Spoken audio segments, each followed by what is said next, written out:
चेतावनी देना चाहता हूं कि आप जनता कानून के तहत काम कीजिए, लेकिन कांग्रेस का कार्यकर्ता देखकर जो भी सम्मिलित होगा उनकी लिस्ट बनाई जाएगी और जब राज आएगा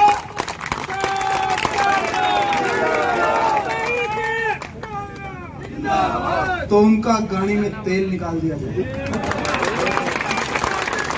देंगे ये देशद्रोही है और वो व्यक्ति जिनके दादा को इस परिवार ने सीएम बनाया, जिनको खुद को 3-3 बार गोपी जी सही कह रहे थे, ये तो वो लोग थे जो टिकट के लिए राहुल जी के पैर दबाते थे। राहुल जी इनके कंधे पे हाथ रखते थे कि आप तैयारी करो, मैं आपके साथ हूं, निश्चित रहो।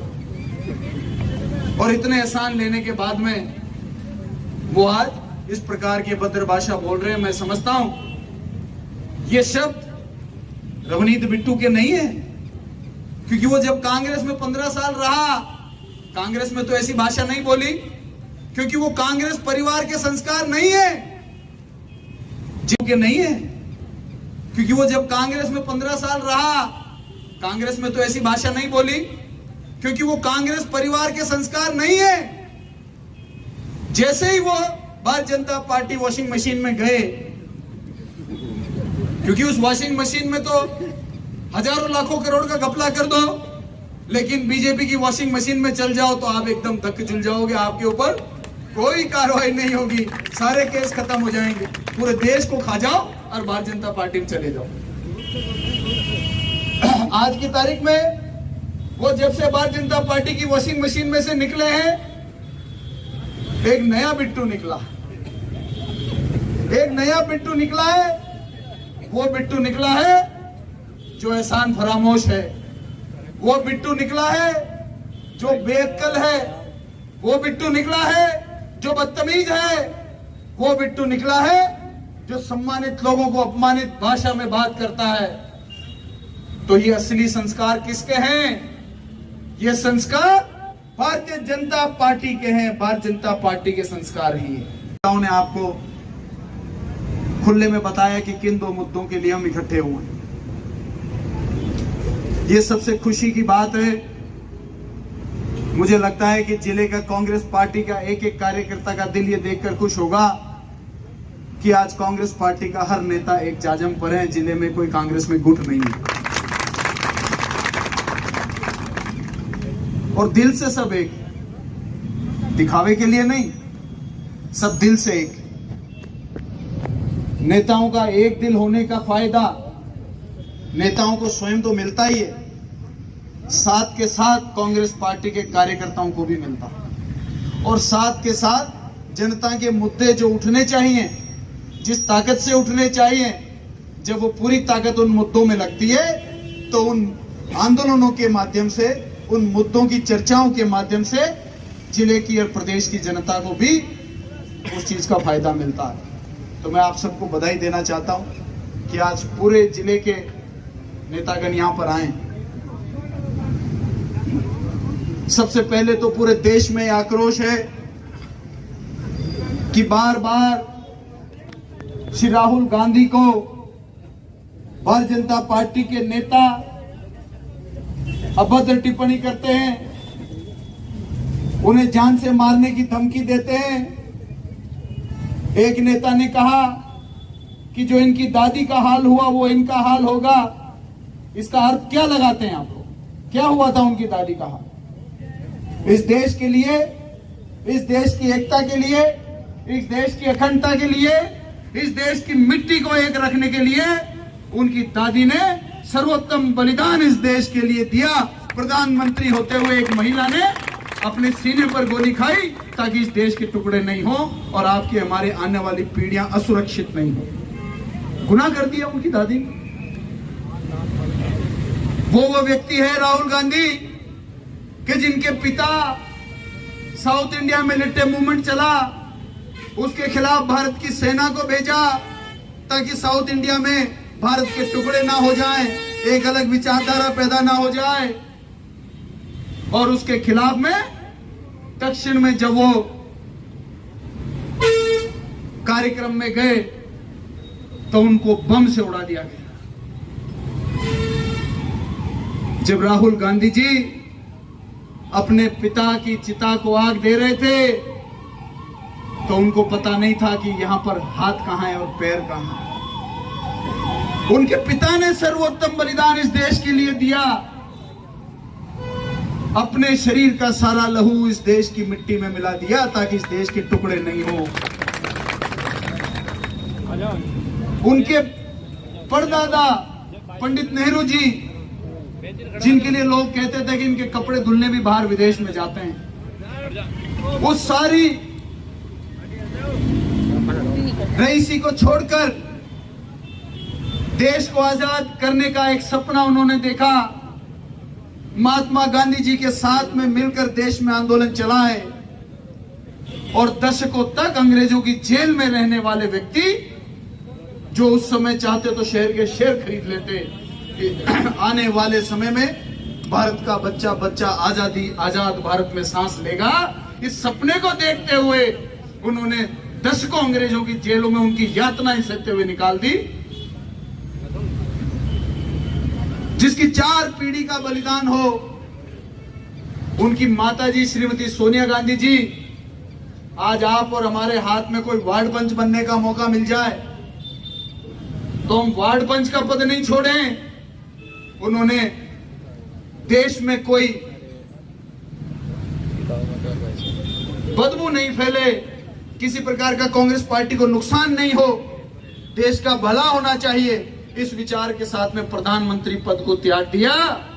ऐसी त्यागी माता का पुत्र, जिसकी 4 पीढ़ी का त्याग और बलिदान का इतिहास है, उसको भारतीय जनता पार्टी के नेता कहते हैं उनको जान से मार देंगे, उनकी जीभ काट देंगे, ये देशद्रोही है। और वो व्यक्ति जिनके दादा को इस परिवार ने सीएम बनाया, जिनको खुद को 3-3 बार, गोपी जी सही कह रहे थे, ये तो वो लोग थे जो टिकट के लिए राहुल जी के पैर दबाते थे, राहुल जी इनके कंधे पे हाथ रखते थे कि आप तैयारी करो, मैं आपके साथ हूं, निश्चित रहो। और इतने एहसान लेने के बाद में वो आज इस प्रकार की भद्र भाषा बोल रहे हैं। मैं समझता हूं ये शब्द रवनीत बिट्टू के नहीं है, क्योंकि वो जब कांग्रेस में 15 साल रहा, कांग्रेस में तो ऐसी भाषा नहीं बोली, क्योंकि वो कांग्रेस परिवार के संस्कार नहीं है। जैसे ही वो Bharatiya Janata party washing machine में गए, क्योंकि उस वॉशिंग मशीन में तो हजारों लाखों करोड़ का घपला कर दो, लेकिन बीजेपी की वॉशिंग मशीन में चल जाओ तो आप एकदम धक्के झुल जाओगे, आपके ऊपर कोई कार्रवाई नहीं होगी, सारे केस खत्म हो जाएंगे, पूरे देश को खा जाओ और भारतीय जनता पार्टी में चले जाओ। आज की तारीख में वो जब से भारतीय जनता पार्टी की वॉशिंग मशीन में से निकले हैं, एक नया बिट्टू निकला, एक नया बिट्टू निकला है। वो बिट्टू निकला है जो एहसान फरामोश है, वो बिट्टू निकला है जो बेअक्ल है, वो बिट्टू निकला है जो बदतमीज है, वो बिट्टू निकला है जो सम्मानित लोगों को अपमानित भाषा में बात करता है। तो ये असली संस्कार किसके हैं? ये संस्कार भारतीय जनता पार्टी के हैं, भारतीय जनता पार्टी के संस्कार ही है। आज की तारीख में ये वंशवाद की बात करते हैं कि नहीं करते? तो इस देश और दुनिया में हर व्यक्ति जो करता है वो अपने वंश के लिए तो करता है। गलत करता है कि अपना घर मकान जमीन अपनी औलाद को देके जाता है, वो किसके लिए करता है? पड़ोस के लिए करता है। ये दान देके जाता है देश में, है क्या कोई जो दान देके जा रहा है? और एक बात बताओ, अमित शाह जी, मोदी जी ये मुद्दा बनाते हो तो अमित शाह जी का बेटा बीसीसीआई का प्रेसिडेंट कैसे बन गया? उन्होंने कौन सा क्रिकेट खेला है? वो किस वंश से हैं? अगर अमित शाह के बेटे नहीं होते तो क्या वो बीसीसीआई के और आईसीसी के अध्यक्ष बन जाते? अंतरराष्ट्रीय क्रिकेट संघ के अध्यक्ष, जहां मेरे ख्याल से पहले कोई भारतीय जिस कुर्सी पर बैठा ही नहीं 70-100 सालों में, अगर अमित शाह के बेटे नहीं होते तो बन जाते क्या? तो ये वंशवाद की खोखली बातें करते हैं, अभद्र टिप्पणी करते हैं। ये भारतीय जनता पार्टी का असली चरित्र है। किसी वरिष्ठ नेता ने, किसी बुजुर्ग आदमी ने कहा है कि अगर आदमी की असली चरित्र देखना हो तो उसकी दरिद्रगी मत देखो, उसको पूरा पैसा दो, उसको पूरी ताकत दो, फिर उसका नाच देखो, फिर उसका तमाशा देखो। फिर उसका असली चरित्र सामने आता है कि इंसान असलियत में है क्या। तो ये भारतीय जनता पार्टी का लोगों ने इतनी सीटें दे दी कि इनका चाल चरित्र और चेहरा जो ये धर्म की आड़ में छुपाए हुए थे, देश के लोगों को बहकाते थे, वो सामने आ गया। अभी अतिवृष्टि हुई और अनेकों जगह पर पानी भर गया। वो पुरानी भाषा में कहते हैं कि देखे देख साधे जो चीजें गया बदल हो। तो हमारे दुगारी में सरपंच साहब 2 दिन से उनके घर में फंस गए थे। गोरा जी ने बताया कि साहब सरपंच साहब के घर के बाहर तो दबा के पानी है, अभी 2 दिन से वो घर में ही। मैंने कहा तो वो बाहर नहीं आ सकते तो अपन अंदर चल लेते हैं, क्या हो गया। अपने आदमी का ख्याल तो पूछें कि 2 दिन से अपन ने देखा नहीं, क्या अंदर जाके मिल के आए उनसे। तो उसी दिन 2 दिन के अंदर सारे बीजेपी के नेता निकल गए सड़कों के ऊपर, और एक तो जूता नहीं खराब हो जाए तो अपने कार्यकर्ता की पीठ पे चढ़ गए। मैंने कहा आपकी राजनीति खत्म है, ये एक फोटो मार देगी आप। अरे सत्ता ही नहीं है आपकी भावना ही नहीं है कि आप अपने क्षेत्र के ऊपर एक चमड़े का जूता खराब कर दो। आप क्या राजनीति करोगे, क्या त्याग करोगे। भूल जाओ राजनीति। जो अपने क्षेत्र के लोगों की दुख दर्द में अपने चमड़े का जूता खराब नहीं कर सकता, वो क्या राजनीति करेगा, क्या बलिदान और क्या त्याग अपने क्षेत्र के लोगों के लिए करेगा। साथियों, आज की तारीख में मैंने 15 दिन पहले जिला कलेक्टर महोदय और मुख्यमंत्री महोदय को एक चिट्ठी लिखी कि पूरे बूंदी जिले में जितनी भी दालें थी, जितना भी मक्का था, जितना भी सोयाबीन था, 95% गल चुका है, खत्म हो चुका है। ऐसी भी स्थिति आ गई कि इस बार तो पहली बार देखा कि चावड़ी गल गई। ये मैंने तो पहली बार ही पिछले 30 सालों में पहली बार सुना कि इतनी अतिवृष्टि हुई। ये तो महादेव जी की मेहरबानी थी, अपने पास 3 साल का पानी हो गया, अच्छी बात। लेकिन ये आंदोलन किस बात का है, ये आंदोलन इस बात का है कि जब किसान केसीसी लेता है और उसका पैसा इंश्योरेंस का कटता है, तो अगर उस किसान की फसल खराब हुई है तो उसका मुआवजा मिलना उसका अधिकार है। वो कोई मेहरबानी नहीं है, वो कोई मेहरबानी नहीं है किसी सरकार की, वो किसान का अधिकार है। उसने पैसा भरा है उस चीज का, खराब हो गई तो दो।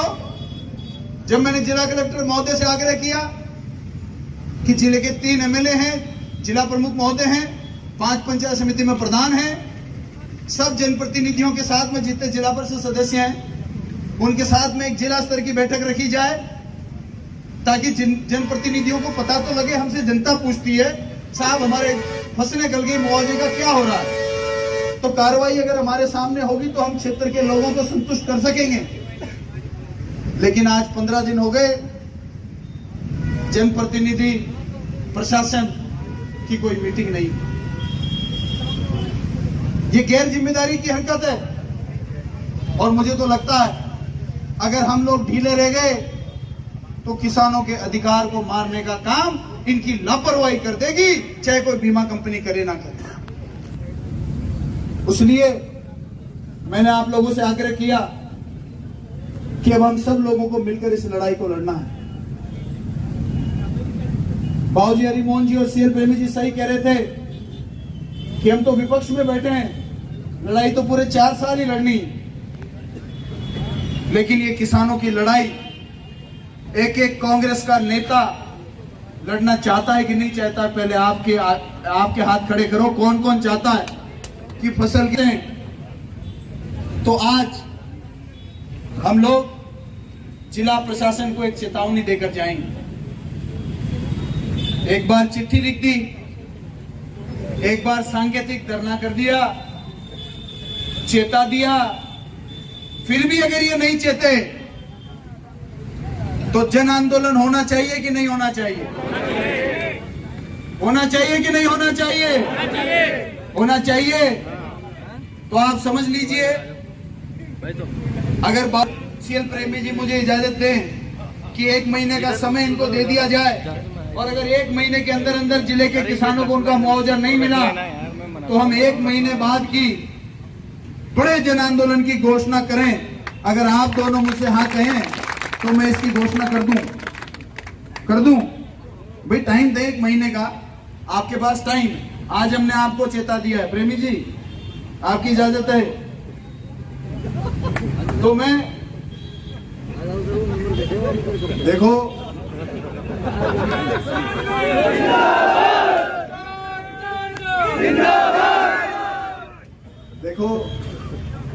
एक बात बाबूजी ने बहुत बढ़िया कही कि अब चुनाव आएंगे 5 साल के बाद, तब तक सब एक हो जाओ।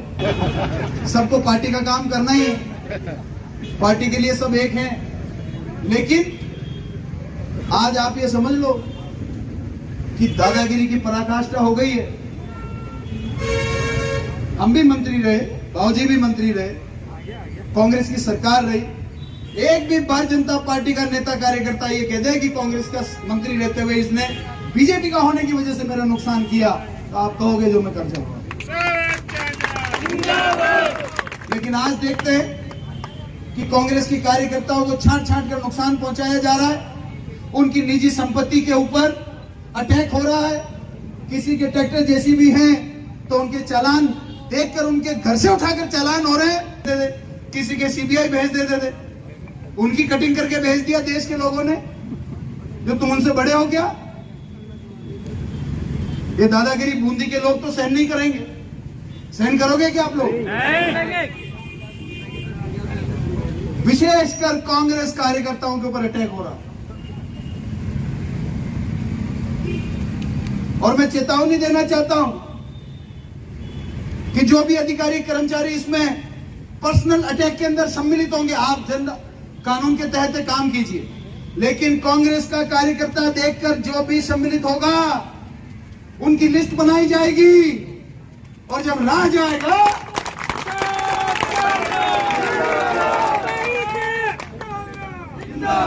तो उनका गाड़ी में तेल निकाल दिया जाएगा।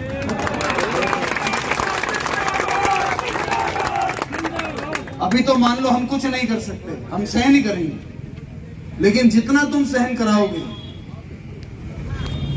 उतना तेल निकाला जाएगा और अपना टाइम आएगा।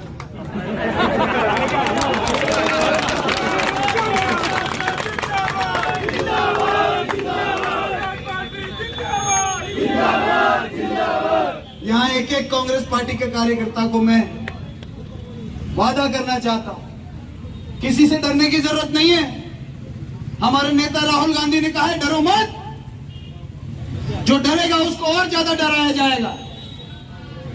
आम लोगों के अधिकारों के लिए लड़ो, आगे बढ़ो, एक रहो।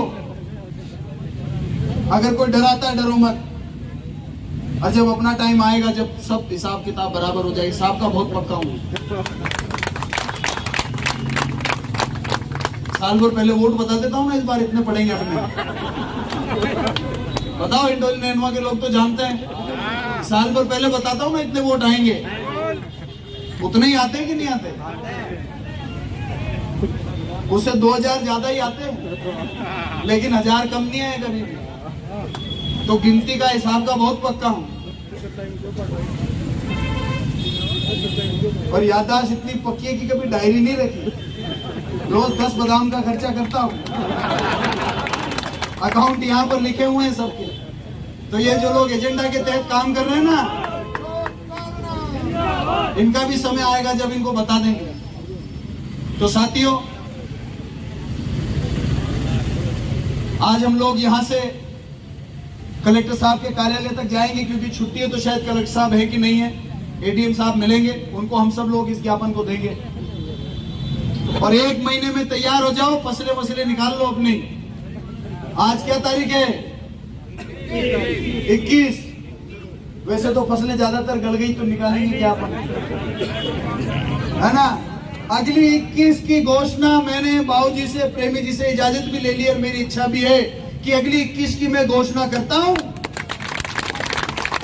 अगर तब तक किसानों के अधिकार, उनके मुआवजे नहीं दिलाए, तो जब वो लोग अधिकार को दबाना जानते हैं तो हम अधिकार को लेना भी जानते हैं। जिंदाबाद जिंदाबाद। कांग्रेस पार्टी ने अंग्रेजों से भी लड़ाई लड़ी थी। कांग्रेस पार्टी ने देश को आजादी भी दिलाई। कांग्रेस पार्टी के कार्यकर्ताओं ने जेलों में भी रहना सीखा है। कांग्रेस पार्टी के कार्यकर्ताओं ने लाठी खाना भी सीखा है।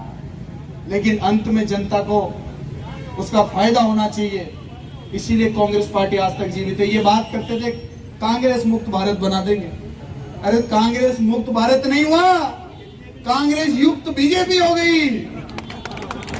अब बीजेपी तो अब जो इन्होंने नई बीजेपी बनाई है वो कांग्रेस 2 है। अब क्या है, बीजेपी नाम की कोई चीज नहीं बची इस देश में। अब तो ईमानदार कांग्रेस और बेईमान कांग्रेस। जो बेईमान कांग्रेस थी वो बीजेपी में गई, ईमानदार कांग्रेस थी वो कांग्रेस में रह गई। बीजेपी वाले तो खुद पुराने स्तंभ रो रहे हैं। प्रेमी जी, जो बीजेपी भी जो है ना वो बेईमान कांग्रेस है। सारे बेईमान कांग्रेस उसमें गए, ईमानदार कांग्रेस में रह गए। तो साथियों, 1 महीने बाद में 21 तारीख को यदि जिले के किसानों को फसल का उचित मुआवजा नहीं मिलता है तो आज से ही हम अपने अपने गांव में, अपने अपने पंचायत में रणनीति तय कर ले। हम भी सब लोग दौरा करेंगे ताकि किसानों को ज्यादा से ज्यादा फायदा मिले। और सही बात भाऊजी हरिमोहन जी कह रहे थे कि पंचायत राज का चुनाव आ रहा है, पंचायत राज का चुनाव आ रहा है। जनता उसी को चुनेगी जिसको जनता का दुख दर्द होगा। लोग मेरे से पूछते हैं कि चांदा तो बार बार 15,000 बढ़ा के कैसे जीत जाता है। मैं नहीं जीतता, जनता जीता। जनता का दिल जो जीतेगा वही चुनाव जीतेगा, चाहे एमएलए का हो, चाहे एमपी का हो, चाहे पंचायत राज का हो। बिना जनता के दिल में बैठे, बिना लोगों के दिल में बैठे आप राजनीति नहीं कर सकते, नहीं कर सकते, नहीं कर सकते। तो लोगों के दिल में बैठना है तो उनके दर्द को जानो, उनके दर्द के लिए कोहराम मचा दो। 10 बार आंदोलन करेंगे तो 3 बार ही फायदा होगा, कोई बात नहीं। लेकिन 3 बार फायदा कराने के लिए 10 बार आंदोलन करना पड़ेगा, ये मैं आपको कहता हूं। 1 बार के आंदोलन का फायदा हर बार मिल जाए ऐसा संभव नहीं है। लेकिन फायदा होगा कि नहीं होगा ये सोचकर हम आवाज नहीं उठाएंगे तो फिर तो कोई संभावना ही नहीं बचेगी कभी भी फायदा मिलने की। इसलिए आज ज्ञापन दे देते हैं, नहीं तो मिलेंगे 21 तारीख को ऐतिहासिक विरोध प्रदर्शन में। और पर्ची, सरकार की जो पर्ची है उसको हिलाने का काम करेंगे। आप सब यहाँ पधारे।